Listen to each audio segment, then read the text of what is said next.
PDIP secara biologis kesannya pro-Cina dan anti-Amerika karena ada sejarah yang mengatakan Pak Karno dieksekusi dalam tanda petik oleh CIA. Kesannya miring ke Cina lebih karena tidak suka Amerika karena dendam sejarah. Apakah begitu aslinya? Ya tidak juga. Ini layak untuk dipelajari lebih jauh. Karena itu saya menyempatkan mempelajarinya dengan beberapa buku yang saya baca. Setelah saya perdalam akar masalahnya, saya bermaksud memberikan pandangan lain, sesuatu sudut pandang yang baru. Setelah membaca beberapa buku sejarah berbasis studi lapangan beberapa bulan terakhir ini, saya mencari fakta untuk memahami apa yang terjadi di Indonesia sejak tahun 1960 hingga akhir tahun 1969. Sepanjang tahun 60-an tersebut, sejarah Indonesia itu benar-benar pelajaran kelas dunia. Masa itu ada Kennedy, CIA, Soviet, Peking, Soekarno, Marilyn Monroe, PKI, Soeharto, wanita di sekeliling Soekarno, serta petinggi PKI di sekitar istana. Serta banyak lagi drama di tahun 60-an tersebut menarik sekali. 3 buku saya habiskan dalam waktu 2 bulan kemarin.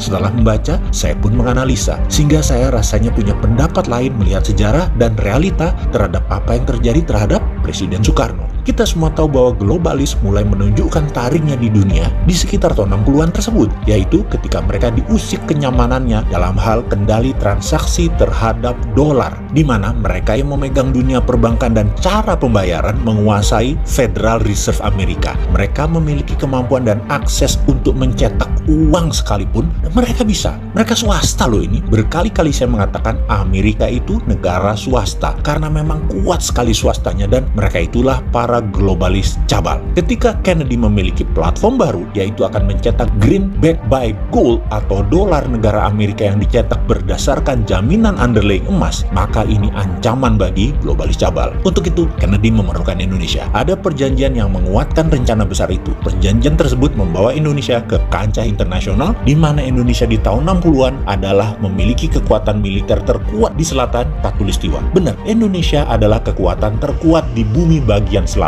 waktu itu, dan atas banyak bidang termasuk ekonomi, yaitu rupiah. Pak Karno ada di tengah rencana besar dunia akan menerbitkan dolar versi negara dalam tanda petik Amerika, di mana ketika Amerika akan mencetak uang, mereka memerlukan jaminan underlying emas. Untuk itu Kennedy meminta jaminan emas Indonesia sebagai salah satu bagian dari underlying dolar terbit, yaitu dolar baru versi Kennedy. Perjanjian di Jenewa yang bernama Grand Hilton Memorial Agreement yang ditandatangani oleh Presiden Kennedy dan Presiden Soekarno menjadi salah satu tonggak besar sejarah dunia. Tetapi globalis cabal yang terancam kendalinya punya skenario lain. Kennedy ditembak di Dallas. Mobil kenegaraan yang tidak pernah jalan pelan saat itu jalan di bawah 20 mile per jam, yang seharusnya tidak boleh, dan 3 arah peluru menerjang Kennedy bersamaan, meninggal di tempat beliau saat itu. Inilah konspirasi panjang yang belum pernah jelas terungkap hingga saat ini. Di belahan bumi lain, Pak Karno baru turun dari pesawat di Bandara Kemayoran kala mendengar berita kematian Kennedy. Pak Karno terkejutnya bukan main, shock. Karena apa? Karena hal ini membuyarkan skenario kerjasama Indonesia-Amerika atas terbitnya dolar berbasis emas atas nama negara Amerika atau Federal Dollar. Semua akhirnya tinggal sejarah ketika Pak Karno pun oleh globalis cabal dilengsarkan. Skenario ini globalis yang punya, sedangkan CIA hanya pelaksana.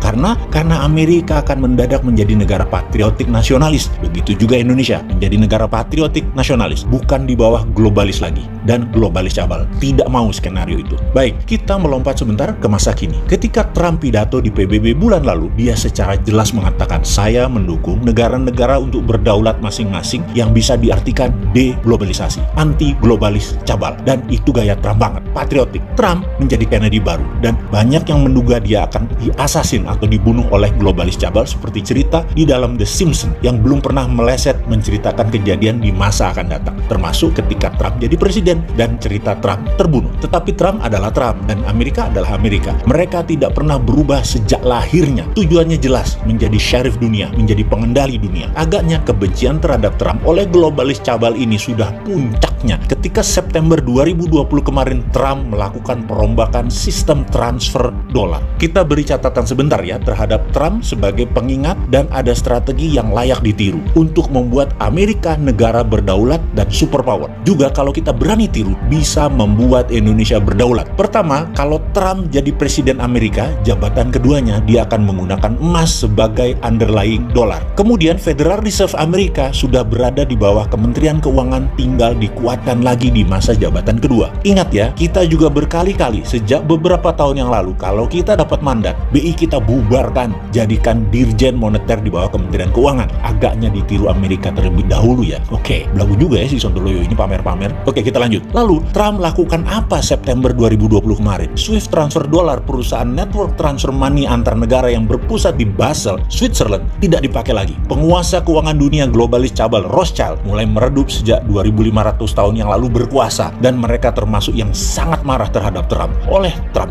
diganti dengan kuantum komputer yang dikembangkan oleh pemerintah Amerika yang telah digunakan oleh banyak bank sentral dan Fed sebagai lending konsorsianya. Inilah perang sesungguhnya saat ini. Globalis cabal di belakang Demokrat dan Tiongkok melawan Amerika patriotis nasionalis di bawah Trump. Ada yang menarik, kesadaran bernegara Amerika lagi tinggi-tingginya sehingga beberapa pendekatan pidato Biden-Kamala terpaksa harus menirunya, yaitu agar tidak ketinggalan zaman. Biden-Kamala juga ke arah patriotisme jualan untuk pemenangan dalam Pilpres nanti. Jadi ada pengamat intelijen pertahanan dunia yang mengatakan kalau Biden menang tetap akan perang melawan Tiongkok juga globalis karena Amerika mendadak menjadi negara patriotik. Jadi Trump atau Biden, Amerika tetap Amerika. Oke. Sekarang mulai kebayang apa hubungannya dengan Omnibus Law, hubungan kebijakan luar negeri Indonesia, apa hubungannya terhadap COVID dan ekonomi Indonesia dari cerita tersebut. Apa harus dijelaskan lebih rinci lagi? Ini pelajaran sesungguhnya ada yang minat nggak sih? Yang menjabat ada yang ngerti nggak sih beginian?